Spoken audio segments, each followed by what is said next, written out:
How to set a camera timer in iPhone 16e. So let's start the video. First of all, open camera and swipe up, and here you can see the clock icon. Now click on it, and here you can set a timer on your camera. Here you can set a 3-second timer,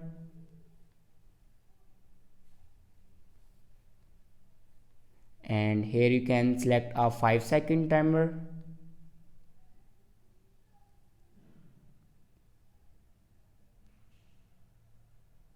and here you can set a 10-second timer, like that.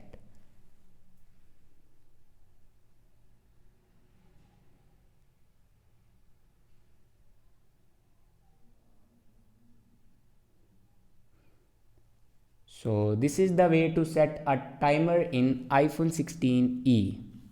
I hope this video is helpful for you. Thanks for watching.